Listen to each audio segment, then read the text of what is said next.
నమస్తే, welcome to #you. నేను మీ నరేష్. మీరు వెనకాల చూసే ఉంటారు బోర్డు ప్రజల్లోకి బాపు అంటే ఎవరైతే బీఆర్ఎస్ పార్టీ అధినేత కల్వకుంట్ల కేసీఆర్ గారు ఎవరైతే ఉన్నారో 2 ఏళ్ల తర్వాత బయటికి వచ్చి ఇప్పుడు ప్రజల్లోకి రాబోతా ఉన్నారు. ఎందుకంటే ప్రతిపక్షంలోకి వచ్చిన తర్వాత ఇప్పటివరకు అసెంబ్లీకి కావచ్చు ప్రజల్లోకి రాని కేసీఆర్ ఇప్పుడు మళ్ళీ బయటకు వచ్చి ప్రజల్లో తిరిగే అవకాశం కనబడతా ఉంది. ఎందుకంటే అటు పాలమూరు రంగారెడ్డికి సంబంధించిన ఏవైతే ప్రాజెక్టులు ఉన్నాయో వాటిపైన వాళ్ళు డిమాండ్ చేస్తూ కూడా ఇటు అసెంబ్లీలో కూడా మాట్లాడే అవకాశం ఉంది. అలాగే పాలమూరు రంగారెడ్డి అటు నల్లగొండ ఖమ్మంకు సంబంధించిన ఆ జిల్లాలకు సంబంధించిన ప్రజలు ఎవరైతే ఉన్నారో వాళ్ళకు కూడా ఈ నీళ్లపైన అప్రమత్తం చేసే అవకాశం కనబడతా ఉంది. 2 ఏళ్లుగా బీఆర్ఎస్ పార్టీ నేతలు కూడా 2 ఏళ్లుగా ఏదో చేస్తున్నామా అన్నట్టే ఉన్నామా ఉన్నట్టు ప్రతిపక్షంలో ఉన్నారు. కానీ ఇప్పుడు కేసీఆర్ తిరిగి మళ్ళీ ప్రజల్లోకి వస్తా అనే విషయం కేసీఆర్ వచ్చి మళ్ళీ ఎప్పుడైతే రాష్ట్ర కార్యవర్గంకి సంబంధించిన మీటింగ్ నిర్వహించారో ఆ తర్వాత కూడా ఎవరైతే కార్యకర్తలు ఉన్నారో కార్యకర్తల్లో కూడా జోష్ పెరిగినట్టుగా అయితే కనబడతా ఉంది. ఎందుకంటే కాంగ్రెస్ ప్రభుత్వం తెలంగాణలో ఏర్పడి 2 సంవత్సరాలు అవుతా ఉంది. 2 సంవత్సరాల్లోని పెండింగ్లో ఉన్న ప్రాజెక్టులు ఏవైతే ఉన్నాయో దాని మీద ఎందుకు ఇప్పటివరకు దృష్టి పెట్టలేదు అని చెప్పేసి కూడా ఇటు బీఆర్ఎస్ పార్టీ ఆలోచనలో ఉన్నట్టుగా మనకు తెలుస్తూ ఉంది. ఈ ఏదైతే ప్రాజెక్టులకు సంబంధించి కావచ్చు మనం తెలంగాణ కొట్లాడి తెచ్చుకుందే నిధులు నియామకాల కోసం ఇటు నిధులు నియామకాలు పక్కకు పెడితే ఇటు రైతులకు నీళ్లు లేక ఇబ్బంది పడుతున్నారని చెప్పేసి కూడా ఇటు బీఆర్ఎస్ పార్టీ భావించి కూడా దానికి సంబంధించి ఇప్పటికే కార్యాచరణ అయితే చేసుకుంటా ఉంది.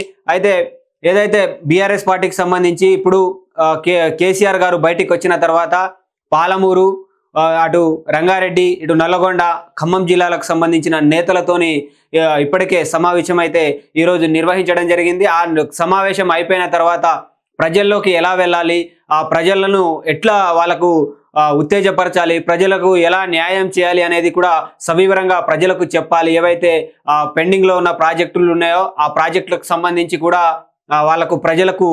వాళ్ళకు క్లిష్టంగా అంటే మొత్తం అర్థమయ్యే విధంగా కూడా వాళ్ళకు చెప్పాలని చెప్పేసి కూడా ఇటు కార్యకర్తలకు అటు ఎవరైతే ఉమ్మడి నల్గొండకు సంబంధించిన వాళ్ళు కావచ్చు అటు పాలమూరు రంగారెడ్డికి సంబంధించిన ప్రజలు ఎవరైతే ఉన్నారో వాళ్ళకు కూడా ఉత్తేజపరచాలని చెప్పేసి కూడా అటు ఎవరైతే నాయకులు ఉన్నారో ఆ నాయకులకు కూడా ఇటు కేసీఆర్ దిశానిర్దేశం చేసినట్టుగా మనకు తెలుస్తూ ఉంది. ఎందుకంటే గతంలో నీళ్ళ కోసం చాలా ఉద్యమాలు చేశాము. ఈ ఏదైతే తెలంగాణ ఉద్యమం స్టార్ట్ అయిందే దాదాపుగా నీళ్ళ మీద తెలంగాణ ఉద్యమం మొదలుపెట్టింది కూడా ఇటు పాలమూరు రంగారెడ్డి నుంచి కూడా మొదలు పెట్టడం అయితే కేసీఆర్ జరిగింది. సో దాంట్లో భాగంగానే ఇప్పుడు పాలమూరులోనే ఏవైతే ఉన్నాయో ప్రాజెక్ట్స్ ఆ పెండింగ్ ప్రాజెక్ట్స్ని కాంగ్రెస్ పార్టీ అలాగే ఉంది. ఎందుకంటే గతంలో ఉన్నప్పుడు కాంగ్రెస్ పార్టీ ఉన్నప్పుడే ఆ ప్రాజెక్టులు చేసింది. కానీ ఇప్పుడు తర్వాత బీఆర్ఎస్ 10 సంవత్సరాలు పాలించిన తర్వాత మరి ఆ ప్రాజెక్టులు మళ్ళీ అలాగే ఉన్నాయి. ఎందుకంటే బీఆర్ఎస్ కూడా వాటిని పట్టించుకోలేదా? ఎందుకు బీఆర్ఎస్ పార్టీ 10 ఏళ్ళు పరిపాలించినా కూడా అటు పాలమూరు రంగారెడ్డికి సంబంధించిన ప్రాజెక్టులను పట్టించుకోలేదని చెప్పి కూడా ఇటు కాంగ్రెస్ నేతలు కూడా ఇటు నుంచి ధీటుగా సమాధానం ఇచ్చే అవకాశం కనబడతా ఉంది.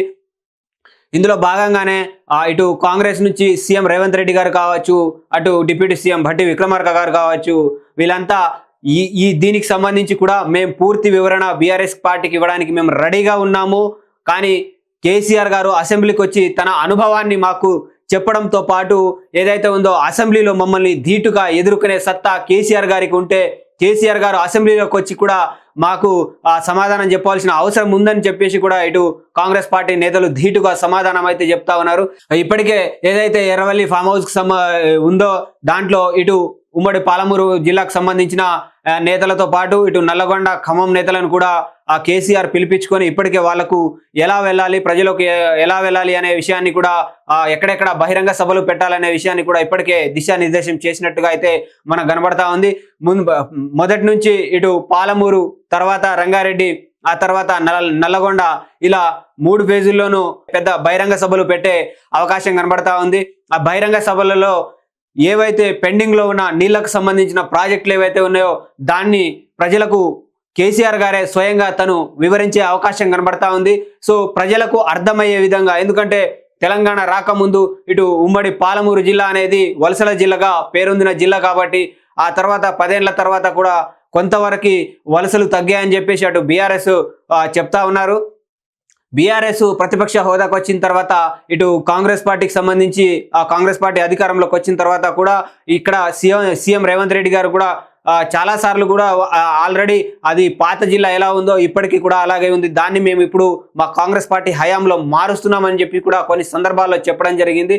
మరి ఈ మొత్తం మీద ఈ సినారియో ఏదైతే ఉందో దానికి సంబంధించి మరి పాలమూరులో కేసీఆర్ గారు సభ పెట్టే అవకాశం ఉంది. అది ఎంత పెద్ద సభలో కూడా ఆ పాలమూరు ఉమ్మడి పాలమూరుకు సంబంధించి ఎన్ని ప్రాజెక్టులు ఉన్నాయో ఆ ప్రాజెక్టులకు సంబంధించి కూడా పూర్తిగా ఆ ప్రాజెక్టులు ఎందుకు ఆగిపోతున్నాయి, ఎంతెంత నీళ్ళు అందుతా ఉన్నాయి, ఏం చేశారు వాళ్ళు గతంలో అనేది కూడా ప్రజలకు వివరించే అవకాశం కనబడతా ఉంది. అక్కడి నుంచి రంగారెడ్డికి కూడా వాళ్ళు మళ్ళీ తిరిగి రంగారెడ్డిలో కూడా ఒక సభ పెట్టే అవకాశం కనబడతా ఉంది.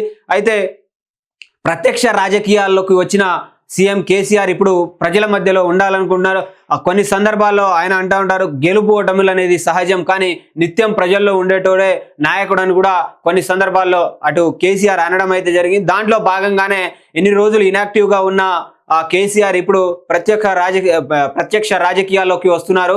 ప్రజలను ఆయనే కాంగ్రెస్ పార్టీ చేస్తున్న ఆ అంశాలు ఏవైతే ఉన్నాయో, ఏమేమి చేయకుండా ఉన్న అంశాలు ఏవైతే ఉన్నాయో అవి ప్రజలలోకి తీసుకెళ్లి కాంగ్రెస్ పార్టీ మీద చేసే పనుల మీద కూడా ఎండగట్టే అవకాశం ఇప్పటికీ కనబడతా ఉంది. సో దీనికి సంబంధించి ఏవైతే కేసీఆర్ గారు బహిరంగ సభలకు సంబంధించి కూడా ఇప్పటికే వాళ్ళకు కార్యవర్గాలకు దిశానిర్దేశం చేయడం అయితే జరిగింది. దీనికి సంబంధించి నీళ్లపైన ఏ రాష్ట్ర గవర్నమెంట్ అయితే గతంలో 10 ఏళ్ళు బీఆర్ఎస్ గవర్నమెంట్ ఉన్నది, కానీ బీఆర్ఎస్ గవర్నమెంటే ఈ పాలమూరు రంగారెడ్డి మరియు ఈ నల్గొండకు సంబంధించిన ప్రజలకు అన్యాయం చేసిందని కూడా ఇటు కాంగ్రెస్ నేతలు అయితే చాలా వరకు ఆరోపణలు చేస్తూ ఉన్నారు. దాంతోపాటు విమర్శలు కూడా చేశారు. కాబట్టి మరి ఈరోజు చేసింది ఏవైతే ఎర్రవెల్లి ఫామ్ హౌస్లో జరిగిన ఏవైతే సమావేశం ఏదైతే ఉందో కార్యకర్తలతోటి బీఆర్ఎస్ సమావేశం, సో దాంట్లో భాగంగానే దానికి ధీటుగా ఇటు కాంగ్రెస్ నుంచి కాంగ్రెస్ నేతలు కావచ్చు, కాంగ్రెస్ ఎమ్మెల్యేలు కావచ్చు, కాంగ్రెస్ కార్యవర్గానికి సంబంధించి ఎవరు ధీటుగా సమాధానం చెప్తారనేది కూడా మనం వేచి చూడాల్సిన అవసరం ఉంది. ఈ వీడియోపై మీ అభిప్రాయాలను కింద కామెంట్ రూపంలో తెలియజేయండి. అప్పటి వరకు చూస్తూనే ఉండండి. #you